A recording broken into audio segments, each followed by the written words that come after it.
మనం వెబ్లో పనిచేస్తున్నప్పుడు ప్రతి చిన్నదానికి మౌస్ని పట్టుకొని క్లిక్ చేస్తుంటే మన వేగం బాగా తగ్గిపోతుంది కదా. ఈ క్లిక్లు మెనూలు మన ఫ్లోని దెబ్బతీస్తాయి. అయితే దీనికొక అద్భుతమైన పరిష్కారముంది. అదే కీబోర్డ్ షార్ట్కట్లు. సరే, ఈరోజు మనం బ్రౌజింగ్కు సంబంధించిన ప్రాథమిక విషయాల్నుంచి మొదలుపెట్టి ఒక ప్రోలాగా వెబ్ని ఎలా నావిగేట్ చేయాలో నేర్చుకోబోతున్నాం. ఇది మన ప్రయాణానికి ఒక రోడ్ మ్యాప్ లాంటిది. ఇంకెందుకు ఆలస్యం, మొదలు పెట్టేద్దాం. ఇక మొదటి విషయం, బ్రౌజింగ్ బేసిక్స్. ఇవి చాలా సింపుల్, కానీ చాలా పవర్ఫుల్. వేగవంతమైన బ్రౌజింగ్ అనుభవానికి ఇవే పునాది. ఇవి నేర్చుకుంటే చాలు, బ్రౌజింగ్ చేసే విధానమే మారిపోతుంది. చూడండి, వెనక్కి వెళ్లాలన్నా, ముందుకు వెళ్లాలన్నా, లేదా హోమ్ పేజ్కి రావాలన్నా ప్రతిసారీ మౌస్ అవసరం లేదు. ఈ 4 సింపుల్ షార్ట్కట్లతో వెబ్ హిస్టరీలో చాలా తేలిగ్గా, వేగంగా ప్రయాణించవచ్చు. ఇప్పుడు మనందరం ఎదుర్కొనే ఒక పెద్ద సమస్య గురించి మాట్లాడుకుందాం. అదే ట్యాబ్ ఓవర్లోడ్. బ్రౌజర్లో పదుల సంఖ్యలో ట్యాబ్లు తెరిచి ఉన్నప్పుడు వచ్చే ఆ కన్ఫ్యూజన్ని కంట్రోల్ చేసే కొన్ని అద్భుతమైన షార్ట్కట్లను ఇప్పుడు చూద్దాం. కొత్త ట్యాబ్ కావాలంటే సింపుల్గా Ctrl+T. ట్యాబ్ల మధ్య మారాలంటే Ctrl+Tab.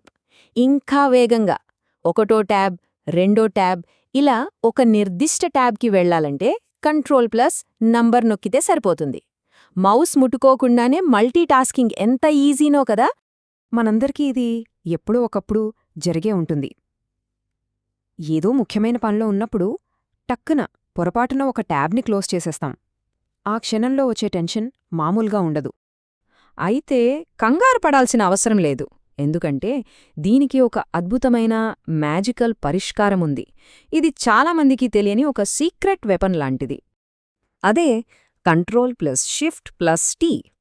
ఇది చివరిగా మూసేసిన ట్యాబ్ని వెంటనే తిరిగి తెరుస్తుంది. ఇది నిజంగా ఒక లైఫ్ సేవర్ లాంటిది. అంతేకాదు, మళ్లీ నొక్కితే అంతకు ముందు క్లోజ్ చేసిన ట్యాబ్ కూడా ఓపెన్ అవుతుంది. భలే ఉంది కదా. ట్యాబ్స్ లాగే మొత్తం బ్రౌజర్ విండోస్ని కూడా మనం మేనేజ్ చేయొచ్చు. కొత్త విండో కోసం Ctrl+N, ప్రైవేట్ బ్రౌజింగ్ అంటే ఇన్కాగ్నిటో మోడ్ కోసం Ctrl+Shift+N, ఇక మన కంప్యూటర్లో ఓపెన్ చేసి ఉన్న విండోల మధ్య మారడానికి Alt+Tab. సరే, ఇప్పుడు స్క్రీన్ మీద కనిపించే కంటెంట్ని మనకు నచ్చినట్టుగా, మనకు సౌకర్యంగా ఉండేలా ఎలా మార్చుకోవాలో చూద్దాం. దీనివల్ల చదవడం తేలికవుతుంది, పని మీద ఫోకస్ కూడా పెరుగుతుంది. F11 నొక్కితే చాలు, మొత్తం స్క్రీన్ అంతా వెబ్పేజే. డిస్ట్రాక్షన్స్ ఏమీ ఉండవు. అక్షరాలు చిన్నగా ఉంటే Ctrl++తో జూమ్ చేయొచ్చు, లేదా Ctrl+-తో జూమ్ అవుట్ చేయొచ్చు. తిరిగి మామూలు సైజ్కి రావాలంటే Ctrl+0 నొక్కితే సరిపోతుంది. సరే, బ్రౌజింగ్ చేసేటప్పుడు మనకు కావలసిన సమాచారాన్ని మెరుపు వేగంతో ఎలా వెతకాలో ఇప్పుడు చూద్దాం. అది ఆ పేజీలోనే ఉండొచ్చు, లేదా మన బ్రౌజింగ్ హిస్టరీలో కూడా ఉండొచ్చు. ఇవి నిజంగా చాలా సమయం ఆదా చేస్తాయి. ఏదైనా పెద్ద ఆర్టికల్లో ఒక పదం వెతకాలంటే సింపుల్గా Ctrl+F. కొత్త వెబ్సైట్ ఓపెన్ చేయాలంటే నేరుగా అడ్రస్ బార్కి వెళ్లాలంటే Alt+D.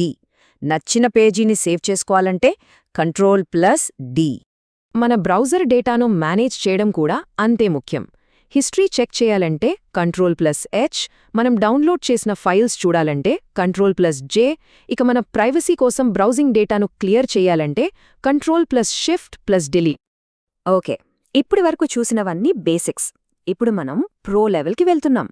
ఇక్కడ మనం వెబ్ పేజీలతో ఇంటరాక్ట్ అవ్వడానికి ఒక సరికొత్త మార్గాన్ని నేర్చుకోబోతున్నాం. ఇది మనల్ని నిజంగా ఒక పవర్ యూజర్గా మారుస్తుంది. ఇక్కడ మనం నేర్చుకోబోయేది మామూలు నావిగేషన్ కాదు, పేజీల మధ్య తిరగడం కాదు, ఒకే పేజీలో మౌస్ ముట్టుకోకుండా దాని స్ట్రక్చర్ని బట్టి, అంటే అందులోని హెడింగ్లు, లింక్లు, టేబుల్స్ మధ్య చాలా సులభంగా నావిగేట్ చేయడం. దీన్నే స్ట్రక్చరల్ నావిగేషన్ అంటారు. ఎంత పవర్ఫుల్ అంటే హెచ్ నొక్కగానే తర్వాతి హెడ్డింగ్కి వెళ్ళిపోతుంది, కే నొక్కితే నెక్స్ట్ లింక్కి, టీ నొక్కితే టేబుల్కి, ఇలా ఒక్క కీప్రెస్తో పేజీలోని ముఖ్యమైన భాగాలకి వెళ్ళిపోవచ్చు.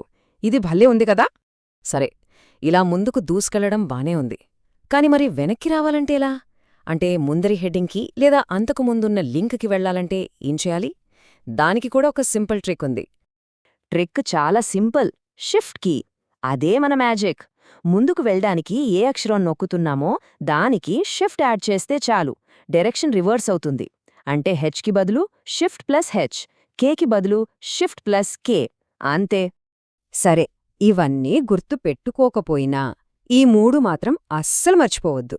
కొత్త ట్యాబ్ కోసం Ctrl+T, క్లోజ్ చేసిన ట్యాబ్ని తిరిగి తీసుకురావడానికి Ctrl+Shift+T, ఇక పేజీలో ఏదైనా వెతకడానికి Ctrl+F.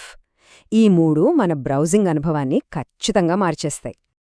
ఇప్పుడు ఈ టూల్స్ అన్ని మన చేతిలో ఉన్నాయి. ఇక మౌస్ని పక్కన పెట్టి మన ఆలోచన వేగానికి సరితూగేలా వెబ్లో విహరించడానికి సిద్ధంగా ఉన్నారా? ఈ కొత్త స్కిల్స్ని ఆచరణలో పెట్టండి. తేడా మీకే తెలుస్తుంది.